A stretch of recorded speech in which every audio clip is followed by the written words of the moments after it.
हम आपसे practice set के बारे में बात करेंगे। लगभग 13-14 प्रैक्टिस सेट हम लोग करवा लेंगे। तब तक जितना ज़्यादा पॉसिबल हो सकता है हम लोग करने का प्रयास करेंगे।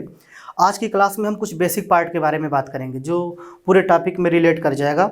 अगर हम सिलेबस के बारे में बात करें तो सिलेबस आपको प्रॉपर तरीके से हमने कल बताया था कि पूरी की पूरी अर्थमेटिक आती है, लगभग पूरा।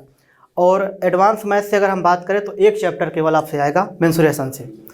तो मेंसुरेशन में भी हम देख रहे हैं लगातार कि 2D पे ज़्यादा फोकस कर रहा है, 3D पे ना आके 2D पे ज़्यादा। तो एक आध दो क्वेश्चन शायद आज के प्रैक्टिस सेट में मेंसुरेशन के भी हैं। एक प्रैक्टिस सेट हमने लिया है 20 क्वेश्चन का, पहले 25 क्वेश्चन हुआ था, अब आपके सिलेबस में केवल 20 क्वेश्चन हो गया है और टोटल 80 क्वेश्चन। सभी टीचर अपने अपने सब्जेक्ट के बारे में बात कर रहे होंगे। सबसे जो महत्वपूर्ण बात है, कुछ बेसिक पार्ट हम आपसे बताना चाह रहे हैं। जैसे एक टॉपिक का नाम आपने सुना होगा प्रतिशत, परसेंटेज, है ना। तो मैं परसेंटेज तो पढ़ाने नहीं जा रहा, लेकिन कुछ बातें मैं आपसे बताने जा रहा हूँ। जैसे सबसे पहले मैं आपसे ये बोलूँ कि परसेंटेज का मतलब कितना होता है? 1/100, है ना। तो परसेंटेज का मतलब हो गया 1/100। परसेंटेज की डिफिनेशन आपके एग्जाम में तो कभी पूछेगी नहीं कि कभी परसेंटेज की डिफिनेशन आ जाए और उस पर आप चर्चा करने बैठ जाएं। तो सबसे सटीक डिफिनेशन आपने बोली है एक लाइन में कि सर परसेंटेज का मतलब कितना होता है? 1/100। तो मैं डायरेक्ट यहीं से बात को आगे बढ़ाता हूँ, मैं समय खराब नहीं करूँगा इसमें। मैं आपसे अगर ये जानना चाहूँ कि सर परसेंट का मतलब 1/100 और मैं 100 को इधर लेके चला जाऊँ, बहुत बेसिक बात मैं कर रहा हूँ। 100 को मैं इधर लेके जाऊँ तो ये क्या हो जाएगा? 100%। 100% का मतलब कितना? तो भाई अगर 100% का मतलब 1, तो यहाँ से हम अगर आपसे जानने का प्रयास करें कि 200% का मतलब कितना? 2। 300% का मतलब 3। अच्छा, इसके बारे में तो हम बात करेंगे ही। कुछ बेसिक बात मैं और भी करने जा रहा हूँ। जैसे एक होता है फ्रैक्शन और दूसरा होता है परसेंटेज, है ना। फ्रैक्शन का मतलब होता है भिन्न, जैसे 1/2, 1/3, 1/4 इस प्रकार के नंबर P/Q के फॉर्म में जो भी नंबर होते हैं, तो इसे बोलते हैं फ्रैक्शन। और परसेंटेज का मतलब होता है प्रतिशत। तो मान लीजिए कभी भिन्न आपके सामने दिख जाए, जैसे 2/3 हो गया, कुछ भी नंबर हो गए, और इसको कन्वर्ट करने की ज़रूरत पड़ गई किसमें? परसेंटेज में। तो हम क्या कर रहे होंगे? भिन्न को प्रतिशत में बदलने के लिए साधारण सी बात होती है, हम क्या करते हैं भाई? 100 से गुणा कर देते हैं, है ना। और कभी भी परसेंटेज को अगर भिन्न में बदलने की ज़रूरत पड़ जाए तो क्या करते हैं? Divide by 100। अब इसी बेस पे पूरी अर्थमेटिक आपकी घूमती है, सिर्फ और सिर्फ इतने कॉन्सेप्ट पे पूरी अर्थमेटिक घूमती है, इसी के इर्द गिर्द, है ना। लेकिन इसको अगर बढ़िया से पढ़ा कैसे जाए, इसमें हम ज़्यादा समय नहीं देंगे, लेकिन कुछ बातें हम जरूर करेंगे। जैसे पहला एग्जाम्पल मैं आपसे लेना चाहता था कि सर कोई नंबर दिया गया है फ्रैक्शन में, जैसे 1/2। अब 1/2 को प्रतिशत में बदलने की ज़रूरत पड़ जाए तो हम क्या करना पड़ेगा भाई? 100 से गुणा करना पड़ेगा। तो हम इसमें अगर 100 से गुणा करें तो ये कितना हो जाएगा? 100/2। और ये कितना हो गया? 50। लेकिन अब ये 50 हम लोग डायरेक्ट नहीं लिखेंगे, अब इसको हम किस में मान लेंगे कि सर ये परसेंटेज में कन्वर्ट हो चुका है और हम इसको 50% घोषित कर देंगे। तो एक बेसिक आइडिया हमको लग गया कि सर कोई नंबर अगर फ्रैक्शन में है, भिन्न में है, उसको अगर प्रतिशत में बदलने की ज़रूरत पड़े तो हम क्या कर देंगे? 100 से गुणा कर देंगे। और इसी प्रकार से अगर हम एग्जाम्पल नंबर 2 के बारे में अगर हम आपसे बात करने का प्रयास करें, एग्जाम्पल नंबर 2 में ये बोलने जा रहा था कि कोई अगर मान लीजिए परसेंटेज दिया गया है और प्रतिशत को हम भिन्न में बदलने की बात करें, जैसे हमने बोला 20%। तो 20% अगर हमको फ्रैक्शन में बदलना है तो हम 20 बाई क्या कर देंगे? परसेंटेज को हटाएंगे और उसके जगह पे क्या कर देंगे? 100 से भाग दे देंगे। तो ये कितना हो जाएगा? 20/100। और इसका मतलब कितना? 1/5। और यहाँ से एक बात आप जानते हैं कि परसेंटेज का मतलब ही 1/100 होता है। तो परसेंटेज हटाएंगे, गुणा कर देंगे 1/100 से, तो यही चीज़ आ जानी है। तो हम इस पर बहुत ज़्यादा समय नहीं लेंगे। अगर हम इस प्रकार से फ्रैक्शन को परसेंटेज को फ्रैक्शन में चेंज करने लग जाए तो हम तो दिन भर भी करेंगे, क्योंकि बहुत सारे नंबर होते हैं। तो हम उन फ्रैक्शन और परसेंटेज के बारे में बात करेंगे आपसे जो एग्जाम में रिपीटेड पूछे जाते हैं, मतलब बार बार वही पूछे जाते हैं, ठीक है। तो बेसिक आइडिया के तौर पे हम कुछ फ्रैक्शन और परसेंटेज लिख लेते हैं। जैसे मैं बोलूँ 1/2। भाई ये बात हमने अगर आपको सिखाई है कि फ्रैक्शन को परसेंटेज में बदलने के लिए 100 से गुणा, तो आप 100 से गुणा करके निकाल सकते हैं, बहुत आसान बात है। लेकिन अगर कुछ बातें याद रहें तो कहीं ना कहीं माइक्रो सेकेंड हमारे बच रहे होते हैं एग्जाम में, आ रही ना बात समझ में। तो हमने बोला 1/2। 1/2 का मतलब होता है 50%। इसी प्रकार से होता है 1/3, हाँ 33 सही, 1/3%। 1/4 कितना होता है भाई? 25%। 1/5 20%। ये लगभग इतना सबको याद रहता है, इतना सबको याद रहता है लगभग। यहाँ से हम बात करें 1/6, हाँ 16 सही 2/3% भी बोल सकते हैं, बात वही है। 1/7 का मतलब 1/8 का मतलब कितना? ठीक है।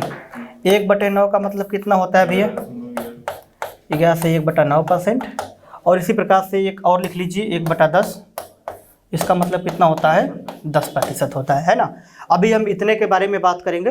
कभी कभी क्या होता है कि बड़े बड़े फ्रैक्शन और परसेंटेज भी आपके सामने नज़र आ जाते हैं, है ना। तो बड़े बड़े जैसे मान लीजिए 300%, 400%, और या उसमें भी होल नंबर के बारे में बात होगी तो हम उसके बारे में बात करेंगे। फिलहाल अभी हमको प्रैक्टिस करना है केवल और केवल जीडी के लिए, है ना। तो जीडी के लिए सिर्फ अगर इतनी बात आपको पता रहे तो बात बनेगी। ये पढ़ाने में हमको कम से कम 2 लेक्चर लगते हैं पूरा का पूरा समराइज करने में, डिटेल में अगर हम बात करते हैं तो। फिलहाल चूंकि अभी तुरंत क्वेश्चन पे जाएंगे हम लोग, 20 प्रश्न भी करेंगे, तो ये बात आपको पता होनी चाहिए। इतनी बात अगर आपको पता है तो आप आगे टैकल कर सकते हैं। अगर मान लीजिए कुछ बड़े फ्रैक्शन अगर आपके सामने दिख रहे हैं तो कोई दिक्कत की बात नहीं रहेगी। मैं बता दे रहा हूँ कैसे होगा। जैसे मैं बोल दिया सर कि 433 सही 1/3%। अगर इसको भिन्न में बदलने की ज़रूरत पड़ जाए तो आप क्या करेंगे? कुछ आइडिया लग पा रहा है? ये तो बड़ा लग रहा है, लेकिन मेरी बात को अगर ध्यान से समझ जाए तो सारी चीज़ें यहीं से निकलती है। हमने बोला था 100% का मतलब 100% का मतलब 1 है ना। तो आपने बोला था सर इस हिसाब से तो 200% का मतलब 2, 300% का मतलब 3। तो इसी को अगर हम इसको मैं क्या कर दूं, ध्यान से समझने का प्रयास करिए मैं क्या बताने जा रहा हूँ। मैं लिख दूं कि 400% प्लस 33 सही 1/3%। तो कोई अतिशयोक्ति नहीं होगी इसमें। अरे बातें तो वही है ना सब। 433 सही 1/3% को हम 400% प्लस 33 सही 1/3% लिख सकते हैं। और 400% का मतलब कितना होता है? 4। तो इसका मतलब तो 4 हो गया। 33 सही 1/3% आपके बेसिक स्ट्रक्चर से पता चल जाएगा कितना होता है? 1/3। तो हम लिख देंगे यहाँ पे 1/3। तो कुल मिला के अगर हम देखें तो कितना हो जाएगा? 3 चौक 12 और 1 13, और ये हो जाएगा 13/3। ये आपका आंसर हो जाएगा। तो एग्जाम में कभी इस तरीके के छोटे बड़े क्वेश्चन नहीं पूछे जाएंगे। एग्जाम में इसको कॉम्प्लिकेटेड करके क्वेश्चन बनाता है। देखिए कोई भी एग्जाम हो, चाहे एसएससी सीजीएल हो, सीएचएसएल हो, एमटीएस हो, या फिर एसएससी से रिलेटेड कोई भी हो, यहाँ की मैथ औरों कंपैरिजन में थोड़ा सा टफ मानी जाती है। स्टेट गवर्नमेंट के अगर नज़रिए से देखा जाए तो उस बिहेव पे ये थोड़ा सा टफ मानी जाती है। मैं आपसे ये बात कर रहा था कि एसएससी से रिलेटेड कोई भी एग्जाम हो जिससे एसएससी कंडक्ट कराती है, तो स्टेट गवर्नमेंट का कोई भी एग्जाम हो, आईएएस पीसीएस का अगर छोड़ दिया जाए, तो मैथमेटिक्स कहीं ना कहीं टफ मानी जाती है। अच्छा ये टफ क्यों होती है? ऐसा टफ लगती क्यों है? आजकल आप लोग देख रहे हैं यूट्यूब का एक खतरनाक सा ट्रेंड क्या चल रहा है कि कोई टीचर परसेंटेज को उठाया तो कम से कम 40 लेक्चर पढ़ाया, 40 वीडियो प्रॉपर पढ़ा रहे हैं, 30 वीडियो पढ़ा रहे हैं, 10 वीडियो पढ़ा रहे हैं, 12 वीडियो, तब जाके एक टॉपिक कंप्लीट हो रही है। और पूरा का पूरा सिलेबस कंप्लीट होने में कोई टीचर क्या कर रहा है, कोई टीचर का टारगेट 1 ईयर का है, किसी का 1.5 साल का है, और जो जितने ज़्यादा बड़ा टास्क दिखा रहा है आपको, वो आपको अच्छा लग रहा है कि ये डिटेल में सर पढ़ा रहे हैं। हकीकत ये नहीं है, हकीकत कुछ अलग है। ये डिफ़िकल्ट क्वेश्चन जानते हो क्या होते हैं? जब हम एक से ज़्यादा 2-3 सिंपल क्वेश्चन को मिला देते हैं, 2-3 सिंपल टाइप के क्वेश्चन को जब हम लोग एक में मिला देते हैं तो वही डिफ़िकल्ट हो जाता है और वो हमें फिर समझ में नहीं आता। तो कभी भी बड़े बड़े क्वेश्चन को सॉल्व करना है, अच्छे तरीके से समझना है, तो आपको बेसिक सीखना बड़ा ज़रूरी होता है। हर एक टॉपिक का आपको बेसिक बहुत बढ़िया से पता होना चाहिए। बेसिक में कितने प्रकार के क्वेश्चन बन सकते हैं उसको जानना कहीं ना कहीं बहुत ज़्यादा ज़रूरी हो जाता है। अगर आपको बेसिक पता है, बढ़िया तरीके से कंसेप्ट की क्लियरिटी है, तो आप क्वेश्चन को मिक्स करेंगे तो भी कोई फ़र्क नहीं पड़ेगा। बाकी अगर हम लोगों को पढ़ाने की बात किया जाए तो मैं पूरे दावे के साथ कहता हूँ कि मैं 4 घंटा अगर कोई टॉपिक पढ़ाऊँ अर्थमेटिक का, प्रॉपर 4 क्लास पीपीटी के फॉर्म में हो, क्वेश्चन बोलने न पड़े, लिखवाने न पड़े, डायरेक्ट स्क्रीन पे आए, तो मैं 4 क्लास में कोई भी टॉपिक इस तरीके से कंप्लीट कर सकता हूं कि आप कोई भी बुक उठाओ तो प्रॉपर तरीके से सॉल्व कर लोगे। ये पंचवर्षीय योजना जानते हो क्यों बन जाती है? इसीलिए कि आप 40-40 लेक्चर पढ़ते रहते हो, उनको चाहिए व्यू। आप देखते हैं यूट्यूब पे क्या होता है, 12 घंटे की मैराथन क्लास चल रही है आजकल। अच्छा 12 घंटे वो तो पढ़ा दिए गुरुजी आके, आप पढ़ लोगे, जरा ऑब्जर्व करो, पढ़ लोगे बढ़ के 12 घंटे लगातार, तो ये सब क्या है, उनको चाहिए व्यू, उनको और भी बहुत सारे उद्देश्य हो सकते हैं, लेकिन आप अपना समय क्यों वेस्ट कर रहे हैं फालतू चीज़ों में। आपको सच बताऊं तो हर एक टॉपिक में 4 घंटे प्रॉपर तरीके से पीपीटी के फॉर्म में पढ़ाया जाए। ऑनलाइन की मैं बात कर रहा हूं, ऑफलाइन में यही क्लास 6 घंटे की हो जाती है, तब जाके कंप्लीट होता है, क्योंकि क्वेश्चन हम लोग बोल रहे होते हैं। तो यहाँ पे अभी तो हम लोग इसके बारे में बात करेंगे, केवल हिंदी में क्वेश्चन है, आपके ज़रूरत के हिसाब से अगर इंग्लिश में चाहिए तो इंग्लिश में बोल देंगे, हिंदी में चाहिए तो हिंदी में, दोनों फॉर्म में चलेंगे। फिलहाल आप लोग इसको आप लोग ध्यान में रखिए, अभी बहुत ज़्यादा अभी आप नोट मत करिए, फ़ोटो खींच सकते हैं जल्दी से अगर आपको ज़रूरत होगी तो, है ना, याद है तो बड़ी अच्छी बात है। तो कुछ खास बातें हमने नहीं किया, बाकी अभी हम लोग देंगे आपको, है ना, सीट वगैरह, तो उसमें भी लिखा रहेगा। चलिए हम आगे बढ़ते हैं, कुछ क्वेश्चन की ओर बात करते हैं। क्वेश्चन अभी हम दिलवा देंगे आपको, अगर नोट करना चाहे तो नोट कर लें, क्योंकि पीपीटी के फॉर्म में व्हाट्सएप पे हम दिलवा देंगे सभी सब्जेक्ट का। हाँ ठीक है। देखिए अगर हमको ये 20 क्वेश्चन करने हो तो मैक्सिमम हमारे लिए 5 मिनट का खेल बनेगा, क्योंकि भाई हमारा ये काम है दिन रात का, हम इसी में रमे हुए हैं। हाँ, इसके बाद अभी साइंस का सेक्शन आएगा, हमें एक भी ना बने, हो सकता है, समझ रहे हैं। हाँ वही बात है, अभी साइंस के टीचर आएंगे, हो सकता है कि मैथ उनसे ना बने। तो ये चीज़ क्या है कि ये हम लोग एक एक सब्जेक्ट में हैं। आपके लिए क्या है कि आप सब में पारंगत होने चाहिए, मैथ भी आपको बनना चाहिए, क्योंकि कंपटीशन के स्टूडेंट हैं। तो हो सकता है कि स्पीड मुझसे थोड़ी सी कम हो जाए, लेकिन आपकी स्पीड जितना मैथ में रहेगी उसी प्रकार से जीएस में भी रहेगी, उसी प्रकार से रीजनिंग में भी रहेगी, सारी चीज़ें होती हैं। आ रही है ना बात समझ में। तो मैथ को करने को तो 5-7 मिनट में किया जा सकता है प्रॉपर तरीके से, क्योंकि लेवल बहुत कम है। लेकिन हम आपको 20 क्वेश्चन जब कराएं तो हो सकता है समय ज़्यादा लगे। तो पूरी क्लास में हम इसके बारे में बात करेंगे। आज के प्रैक्टिस सेट का ये टो सीरीज की एक बुक यहाँ पे लॉन्च है, उसका 20 क्वेश्चन हमने लिया है क्रमवार तरीके से, वो बुक भी आप देख सकते हैं अपने हिसाब से। तो पहला प्रश्न आप लोग ज़रा ध्यान से देखिए, पूरा समय है आपके, हम नहीं कराएंगे 20 क्वेश्चन, हम 5 क्वेश्चन पे ही चर्चा करेंगे, लेकिन बढ़िया से करेंगे। कुल मिला के मुद्दा ये है, समझ में आना चाहिए। क्वेश्चन ये दिया है कि यदि किसी संख्या के 70% और उसी संख्या के 40% का अंतर 135 है तो वह संख्या बताइए, या फिर वह संख्या कौन सी है, इसके बारे में बात किया जाता है। हम मान लेंगे कि वह संख्या कितना है, 100 का मान पूछा जा रहा है, क्योंकि हमको इसके बारे में नहीं पता। अच्छा, यदि किसी संख्या का, उसी संख्या जिसको हमने 100 माना है, उसका 70% और उसका 40% का अंतर 135 है। अब मेरी बात को जरा ध्यान से समझिएगा, 70% और 40% का अंतर 135 है। मैं ये जानना चाहता था 70% और 40% का अंतर कितना है। अरे दोनों का अंतर कितना है, 70 और 40 का 30%। आ रही ना बात समझ में। तो मैं डायरेक्ट पूरा नहीं लिखूंगा, क्योंकि मैं प्रैक्टिस कर रहा हूं इस समय, तो मैं लिखूंगा सर 30%। और ये जो 30 हमारे हिसाब से इन दोनों का अंतर 30%, और क्वेश्चन के हिसाब से कितना 135।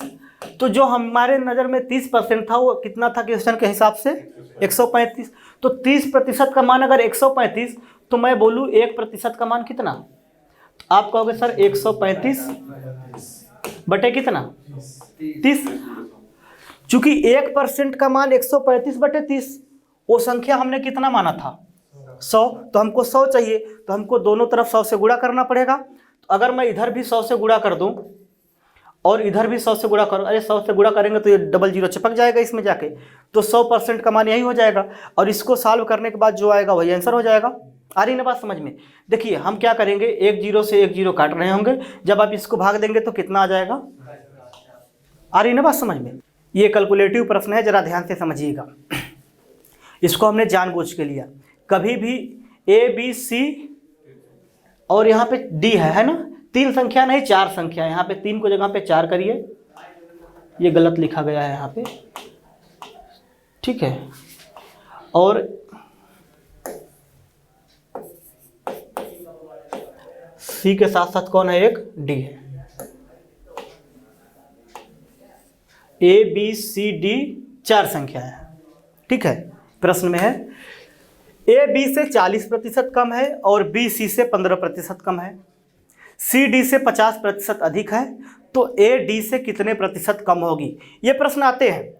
इस प्रश्न को हमने कैलकुलेटिव बनाया है जानबूझ के, है बड़ा आसान प्रश्न। कैलकुलेटिव इसलिए बनाया क्योंकि कैलकुलेटिव जो प्रश्न आसान होते हैं वो एग्जाम में आते हैं तो कैलकुलेटिव बना दिए जाते हैं। फिर लोगों को लगता है कि ये तो डिफिकल्ट है, ये हमसे ना हो पाएगा। होगा क्यों नहीं, एक बार प्रयास करिएगा। बढ़िया। अब सबसे बड़ी जानते हो क्या समस्या आती है, ए बी सी डी 4 संख्या ना हो के 3 होती है, तो ऐसे क्वेश्चन हम जनरली देखे होते हैं। जब 4 हो जाता है तो कन्फ्यूजन हो जाता है। अब सबसे बड़ी बात है कि इनिशियल पॉइंट हम किसको माने। समस्या यहाँ पे आ जाती है कि सर किसी एक के बारे में पता चल जाए तो हम उसी हिसाब से आगे पीछे सभी नंबर को कर देंगे। तो बच्चे जानते हो क्या करते हैं, सबसे बड़ी गलती क्या करते हैं, सबसे बड़ी गलती करते हैं, कभी ए को 100 मानते हैं, कभी बी को मानते हैं, कभी सी को। ऐसा नहीं करना होता है। हमें पता है सर 4 संख्याएं हैं, हम लिखेंगे उसको ए बी सी डी।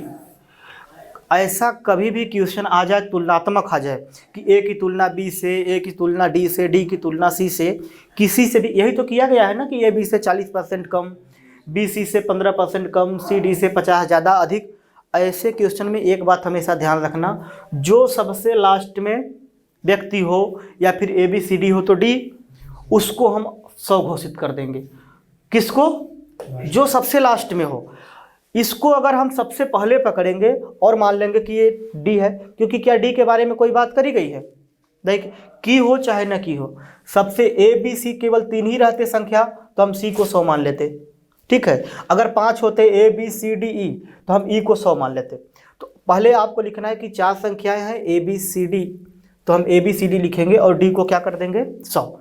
अब आपको सारी चीज़ें बहुत क्लियर समझ में आ जाएंगी कि ए बी से 40% कम है, बी सी से 15% कम है, यदि सी डी से 50% अधिक है। देखिए क्या बोला है, इस लाइन को पढ़िए, सी डी से 50% अधिक है। तो अगर डी 100 है तो सी से 50% अधिक है। आप जरा ये बताओ कि 100 का 50% कितना? 50। तो चूंकि ये अधिक है तो ये 50 ना होकर कितना होगा? अरे 150, तो सी हो जाएगा 150। क्या इस बात को सोच पा रहे हो आप लोग? आ रही ना बात समझ में? यहाँ पे देखिए, इसके पहले बोला है कि बी सी से 15% कम है, जो बी है सी से 15% कम है। तो पहले आप या तो एक काम कर सकते हैं कि 150 का, अब आपके पास 2 तरीके हैं, जरा सोचो कैसे मैं बोल रहा हूँ। एक तरीका तो आपको पता है कि 150 का 15% निकालो और वो जितना आएगा 150 में कम करके लिख दो, पहली कंडीशन। दूसरी कंडीशन आप कैसे सोच सकते थे कि सर जो बी है सी से 15% कम है, तो 15% कम होने का मतलब ये घटाने वाला ताम झाम छोड़ दो, 100 से 15 कम कितना? 85। तो हम डायरेक्ट ही क्या लिख सकते थे कि 150 का 85%।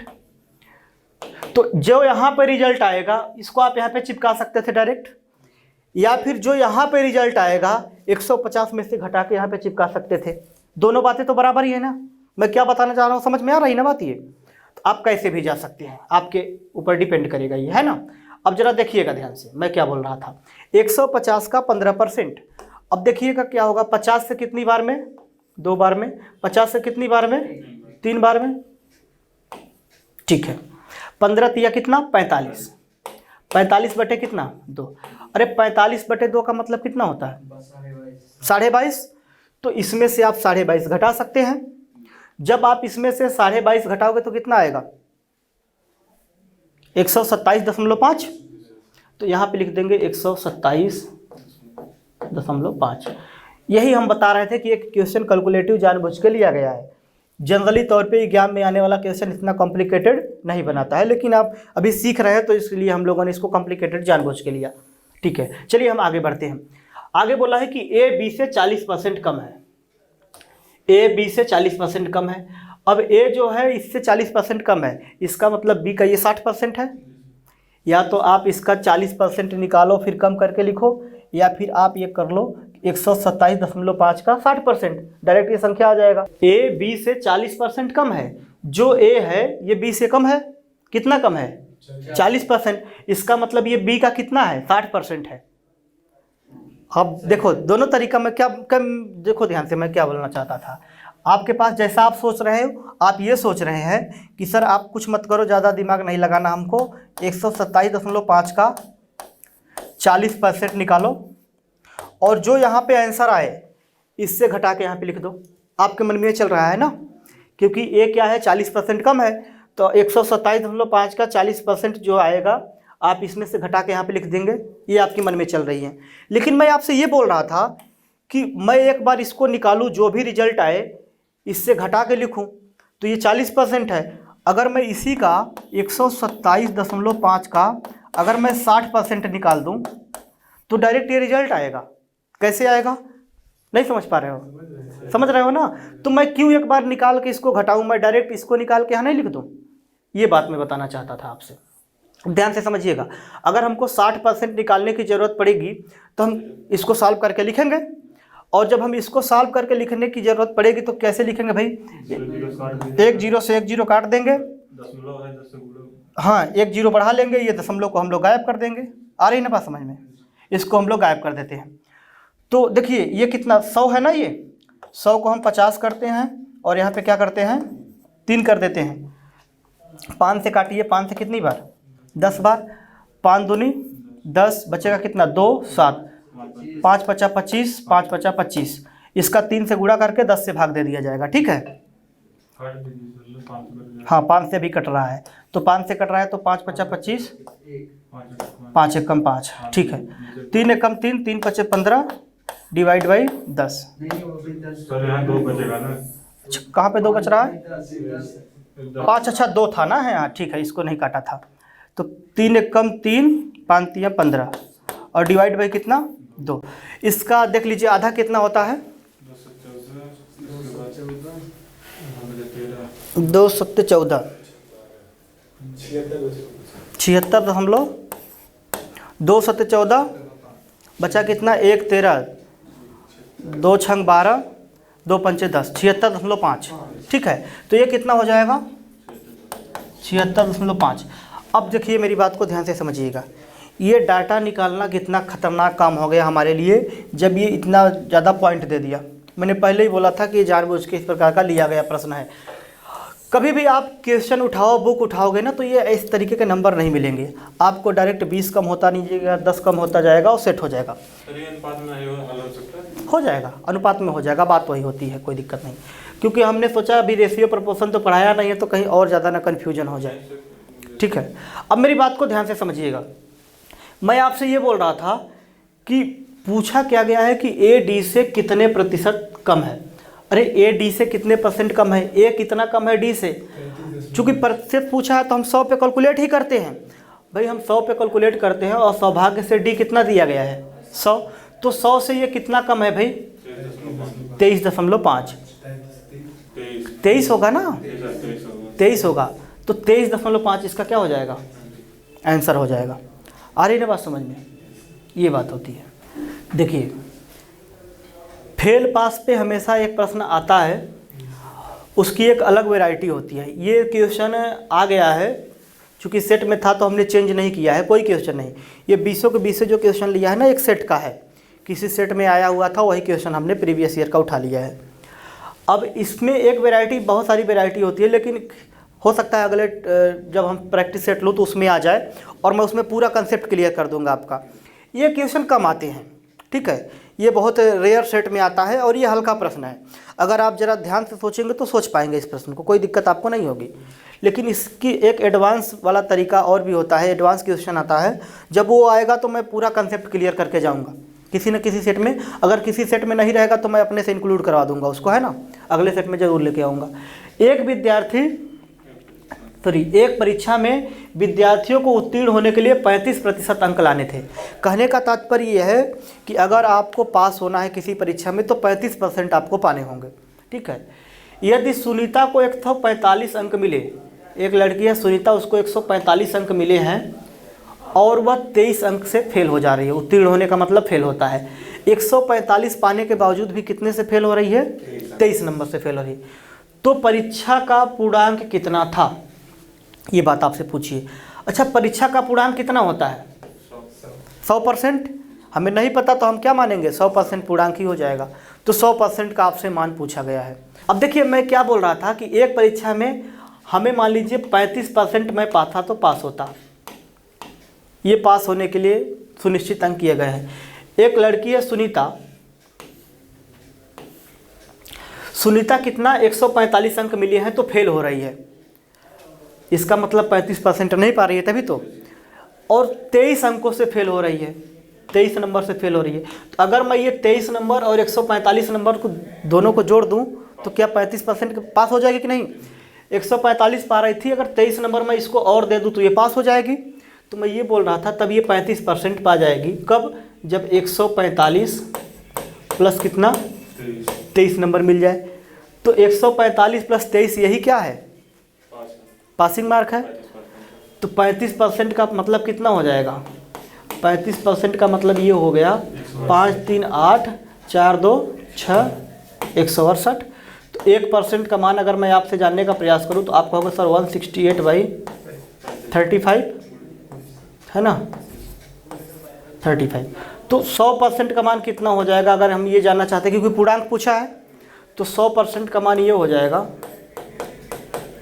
168 डिवाइड बाई 35। चूँकि 100 का गुणा इधर किया है तो 100 का गुणा हम इधर भी कर लेंगे। देखिए 5 से काटेंगे तो 20 पंचे 100,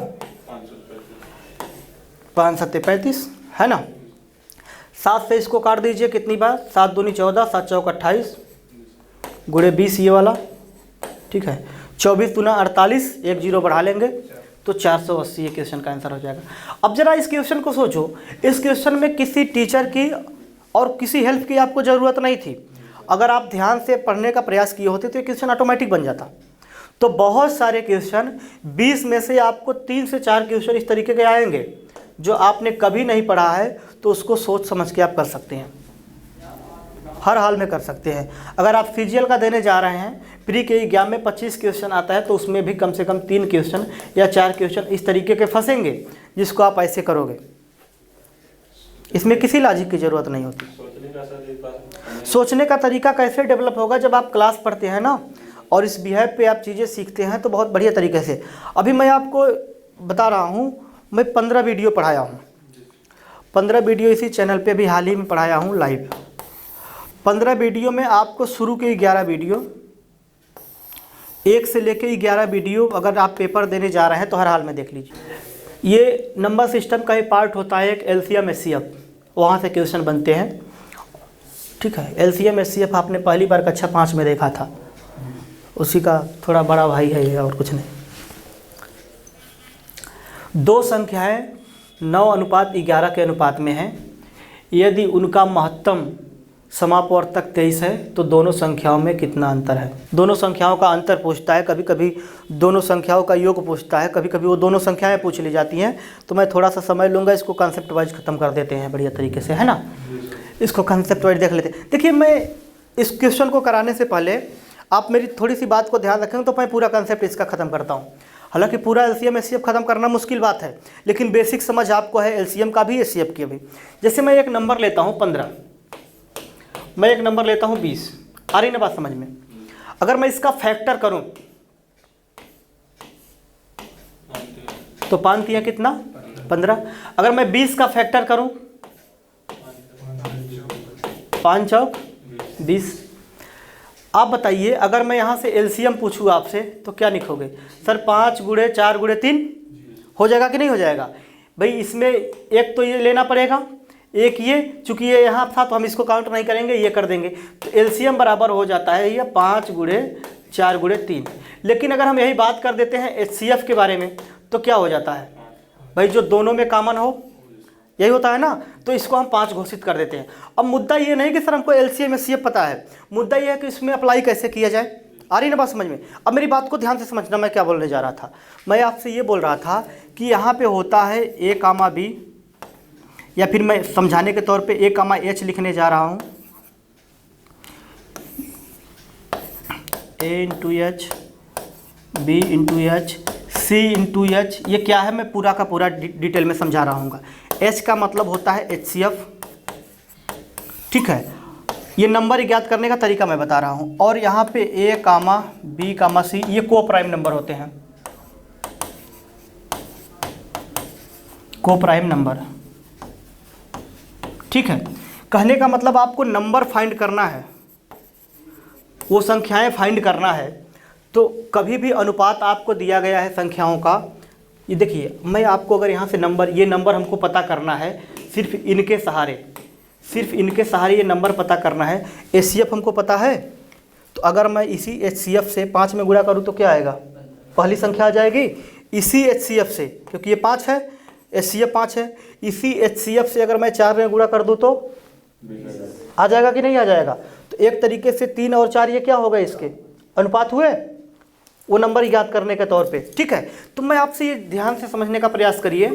मैं आपसे ये बताने जा रहा था कि दो संख्याओं का अनुपात दिया गया है और आपको HCF दिया गया है। तो ये A क्या है, पहला अनुपात, B क्या है दूसरा। हो सकता कि 9:11:13 कुछ भी और अनुपात होता, और संख्याएं होती। भाई ज़रूरी थोड़ी है कि दो ही संख्या का LCM HCF निकाला जाए, कई संख्याओं का LCM HCF निकाला जाए। तो हम क्या करेंगे, HCF से अगर हम 9 में गुणा करेंगे तो पहली संख्या निकल के आएगी। इसी HCF से अगर मैं 11 में गुणा करूँगा तो दूसरी संख्या निकल के आएगी। तो आप 23 में 9 का गुणा करिए, देखिए 9 त्रिक 27 है ना, 9 त्रिक 27, 9 दूनी कितना 18, 19 और 20, तो ये हो जाएगा 207, पहली संख्या हो गई। दूसरी संख्या के बारे में बात करें तो 11 3 33, 11 दूनी 22, 23 24 25, तो ये क्या हो गया, दोनों संख्याएं हो गई, पहली और दूसरी। हमें ये नहीं पूछा कि, अब देखो क्या क्या प्रश्न बनते हैं। पहला प्रश्न तो यही बन जाता है कि वो पहली और दूसरी संख्या बताइए, ऑप्शन में दे देगा, ऑप्शन ये हो जाएगा, ऑप्शन भी इसी प्रकार से दो संख्या देता चला जाएगा। पहला क्वेश्चन ये बनता है। दूसरा क्वेश्चन ये बनता है कि दोनों संख्याओं का योग बताइए। तो आपको करना होता है इन दोनों संख्याओं को जोड़ के बता दीजिए। इस प्रश्न में बोला है दोनों संख्याओं में अंतर कितना है, मतलब इन दोनों का डिफरेंस कितना है। तो 253 में से 207 को घटा दो, आ रही ना बात समझ में, तो ये हो जाएगा आपका आंसर 46। कभी भी कुल मिला के मेरा समरी क्या था, आपको ये बात बिल्कुल नहीं समझ में आती, कोई फर्क नहीं पड़ता सर, हम बाद में बात करेंगे डिटेल में, तो ये बात बिल्कुल रगों में इसी 9:11 उसका अंतर ले लें, 2 23 + 46 कर दें। हाँ कोई दिक्कत नहीं है। अगर इसे प्लस 9 का योग पूछा होता तो 11 9 20 कर दें। हाँ अरे बातें सब वही हैं जो आप कह रहे हैं ना, बातें वही हैं कुल मिला के, हमें समझाना पड़ता है ना यहाँ पे, ये आपको पहले से पता है, बातें वही तो हैं। अगर देखिए अभी मान लीजिए अंतर पूछा, आप टोटल योग निकाल सकते हैं भाई, 11 और 9 दोनों को जोड़िए, गुणा करिए, पूरा योग आ गया। ठीक है, क्योंकि हमको अंतर निकालना था। अभी देखो आप सोच पा रहे होगे कि सर इसमें 23 से गुणा करना है, अगर 10 में गुणा करना होता तो हम 1 0 बढ़ा लेते, तो हम क्या करते, एक यहाँ से इधर खसकाते, ये भी 10 ये भी 10। सोचने के बहुत सारे तरीके होते हैं, लेकिन अभी हमने पढ़ाया नहीं है आपको क्या स्टैंडर्ड है, ये सब भी देखना पड़ता है ना। तो आप अपने हिसाब से सोच सकते हैं। फिलहाल कभी भी आपको इस प्रकार से अनुपात दिया गया हो और HCF दिया गया हो तो आप नंबर निकाल सकते हैं, और अगर आपने सभी नंबर निकाल लिए तो जो चीज़ पूछी गई हो आराम से निकाल सकते हैं। आ रही ना बात समझ में, इतना आपको ध्यान देना है बस। कर लोगे ना इसको। पहली 7 विषम अभाज्य संख्याओं का माध्य दशमलव के 2 स्थानों तक, ठीक है कोई दिक्कत नहीं। विषम है, हाँ विषम है, ठीक है। तो छोड़ो ये दशमलव के 2 स्थानों तक माध्य छोड़ो। सबसे पहले मैं ये आपसे जानना चाहता था कि प्रथम 7 विषम संख्याएं कौन कौन सा है विषम अभाज्य?